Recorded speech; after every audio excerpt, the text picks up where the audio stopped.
बहुत समय पहले की बात है। कासगंज नामक एक सुंदर सा गांव हुआ करता था। उस गांव में एक लकड़हारा रहता था जिसका नाम रामू था। रामू बहुत ही ईमानदार और मेहनती था। वह हमेशा अपने काम से खुश रहता था। उसके पास ज्यादा पैसे नहीं थे, लेकिन वह अपनी जिंदगी से संतुष्ट था। रामू के परिवार में उसकी पत्नी और उसके 2 बच्चे थे। रामू सेठ लालचंद के यहाँ लकड़ी काटने का काम करता था और लकड़ी काटने के बदले में सेठ लालचंद रामू को पैसे देता था, जिससे रामू और उसके परिवार का जीवन व्यापन होता था। सुमन, मैं काम पर जा रहा हूँ। आज बहुत देर हो गया है, तो तुम बच्चों को स्कूल छोड़ आना। जी, स्कूल तो मैं छोड़ आऊंगी, लेकिन मोनू और चिंकी पिछले 2 दिन से कह रहे हैं कि उनके स्कूल की टीचर स्कूल की फीस मंगा रही है। हाँ, तो जाकर दे आओ ना स्कूल की फीस। अजी कहाँ से दूं? आप जो पगार लाते हैं उसमें मुश्किल से तो घर चल पाता है। अब उतनी सी तनख्वाह में मैं बच्चों की फीस का इंतजाम कैसे करूं? अजी मैं एक बात आपको साफ साफ कह देती हूँ, आप सेठ लालचंद जी से पगार बढ़ाने की बात कहिए। दिन पर दिन खर्च बढ़ता जा रहा है। बाजार में अगर सब्जी लेने निकलो तो सब्जियों के दाम आसमान छू रहे हैं, और बच्चों की पढ़ाई का खर्चा, घर का खर्चा अब इतनी कम तनख्वाह में कैसे गुजारा होगा? ठीक है, मैं आज ही सेठ जी से थोड़ा पगार बढ़ाने की बात करता हूँ। इतना कहकर रामू काम पर चला जाता है।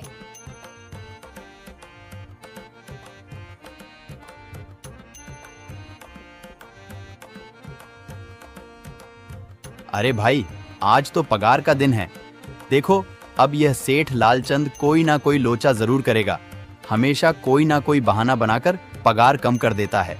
और अगली बार तो मेरी आधी पगार काट ली थी, यह कहकर कि जो मैंने लालचंद जी से 200 रुपए उधार लिए थे, उसका ब्याज बढ़कर 1000 रुपए हो गया है। इसलिए मैं तुम्हारी पगार में से 1000 रुपए काट रहा हूँ। हाँ हरिया भाई, तुम एकदम ठीक कह रहे हो। ये सेठ लालचंद ना एक नंबर का चालाक और लालची इंसान है। एक तो दुगुना काम ले लेता है और बदले में पैसे भी पूरे नहीं देता। हाँ भाई, मेरे भी अगली बार सेठ लालचंद ने पगार काट लिए थे। मैंने बस 2 छुट्टी ली थी जब मेरी बिटिया बहुत बीमार थी, और इस लालचंद ने इस बात का फायदा उठाकर मेरी पूरी आधी पगार काट ली। हे भगवान, बस सेठ जी इस बार मेरी पूरी पगार दे दें। बच्चों के स्कूल की फीस भी भरनी है। ऐसे सभी लकड़हारे अपने काम पर लग जाते हैं। काम करने के बाद सेठ लालचंद के पास जाते हैं। सेठ जी, महीना पूरा हो गया है, हमें हमारी तनख्वाह दे दीजिए। देखो भाइयों, अभी मेरे पास तुम्हें देने के लिए पैसे नहीं है। अभी माल नहीं बिका है, सारा माल गोदाम में ही पड़ा हुआ है। कल या परसों तक तुम्हें तुम्हारी तनख्वाह मिल जाएगी। पर सेठ जी, अभी हमारे पास बिल्कुल पैसे नहीं बचे हैं। घर का भी सामान लाना है, बच्चों की फीस भरनी है। अरे मैंने कहा तो सही, 1-2 दिन और रुक जाओ, कल या परसों तक पैसे मिल जाएंगे। अभी मेरे पास पैसे नहीं है।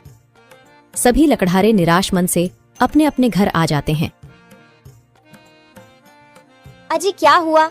इस बार कितना पगार मिला है? सुमन, अभी कोई पगार नहीं मिला।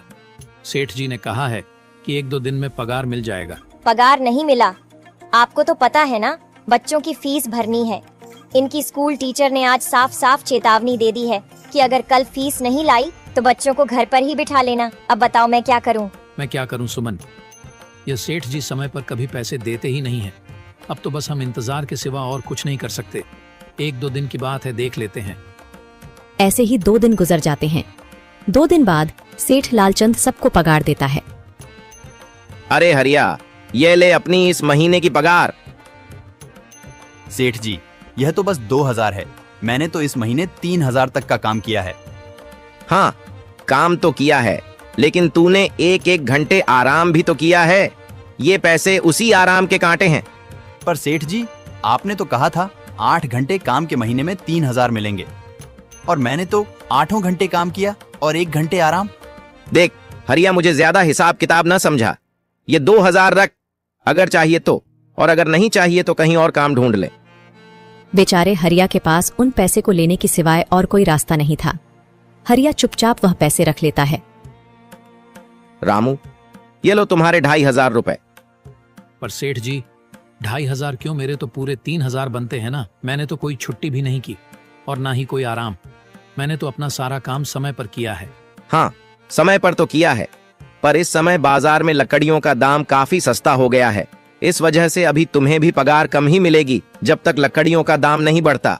पर सेठ जी, बात तो 3,000 की हुई थी ना, अब 2,500 में मैं कैसे घर चलाऊंगा? बच्चों की स्कूल की फीस भी भरनी है सेठ जी। इस बार आप पूरे पैसे दे दीजिए। 2,500 ही मिलेंगे तुझे। यहाँ काम करना है तो कर, वरना कहीं और काम ढूंढ ले। बेचारे हरिया के पास उन पैसे को लेने के सिवाय और कोई रास्ता नहीं था।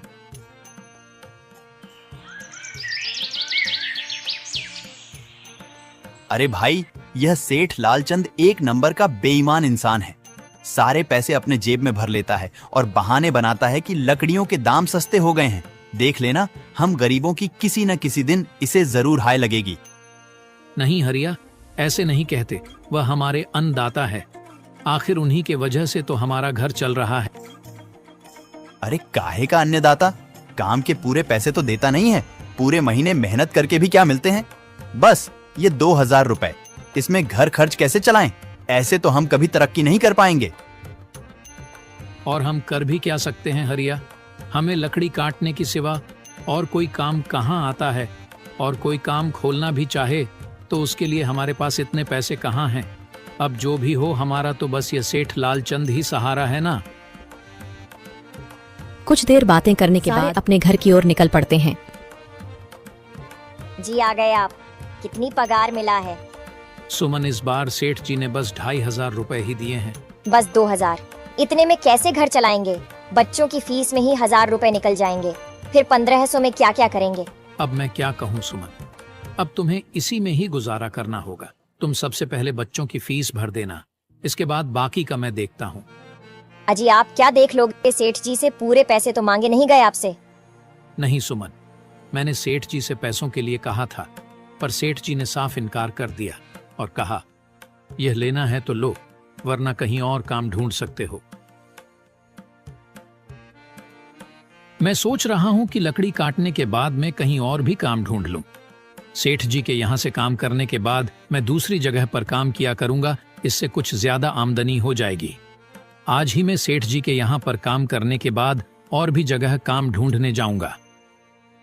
इतना कहकर रामू काम पर निकल जाता है और जैसा कि रामू ने कहा था, वह लालचंद के यहाँ काम करने के बाद काम की तलाश में निकल जाता है। रामू पूरे गांव में काम ढूंढता है, दुकानों दुकानों पर जाकर लोगों से काम मांगता है, मगर हर जगह रामू को केवल निराशा ही हाथ लगती है।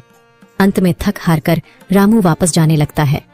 तभी वह देखता है कि अचानक बहुत सारे भैंसों का झुंड उसकी तरफ दौड़े आ रहा है। यह देखकर रामू बहुत डर जाता है।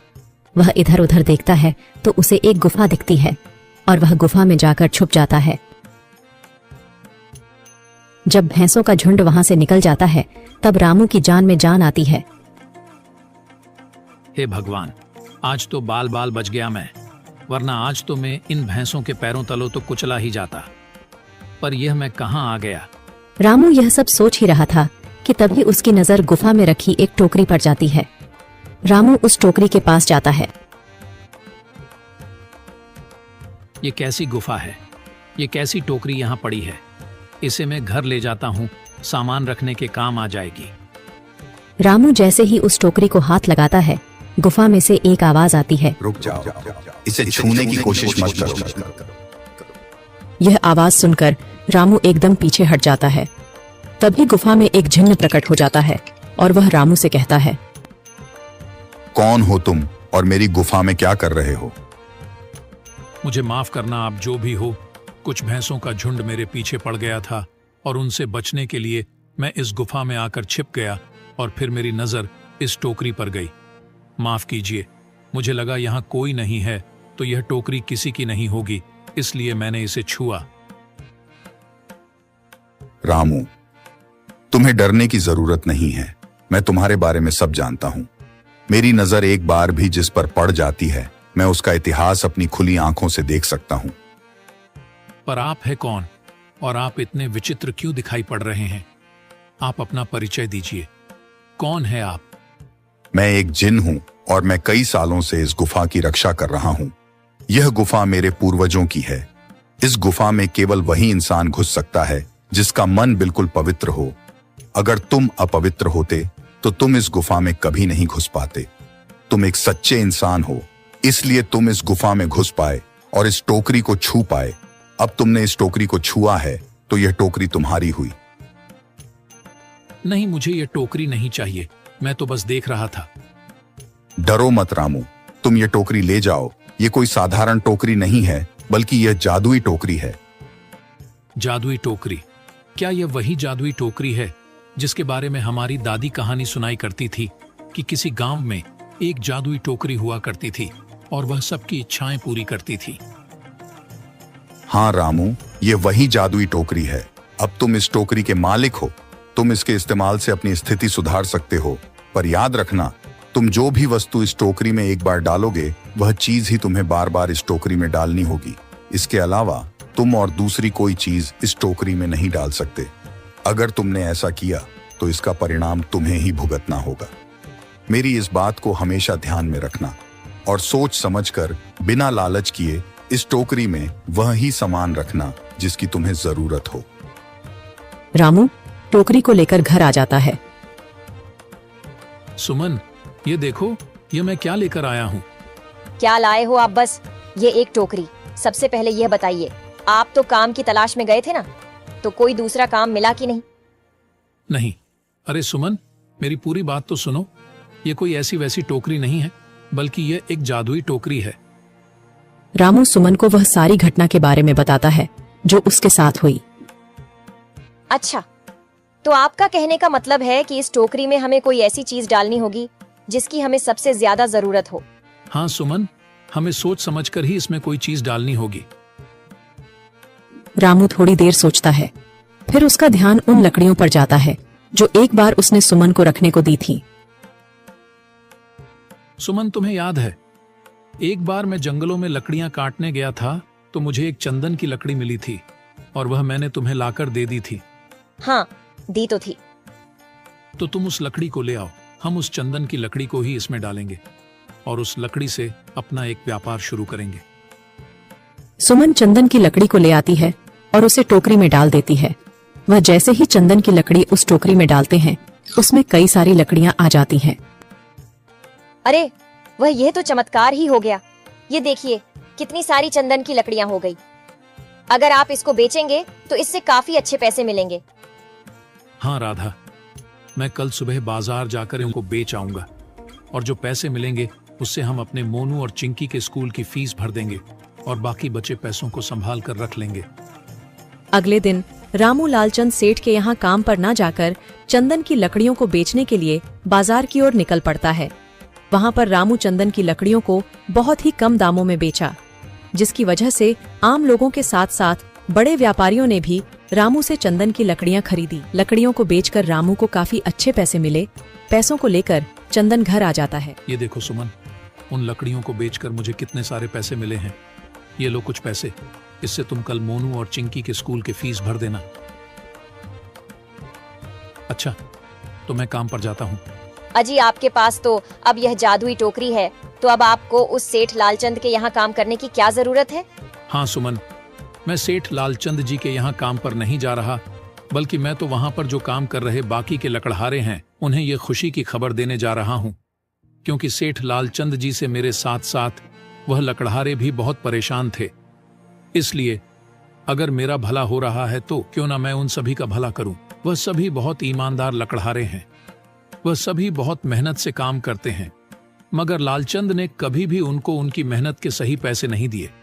इसलिए मैंने सोचा है क्यों ना मैं उनको अपने इस काम में शामिल कर लूं।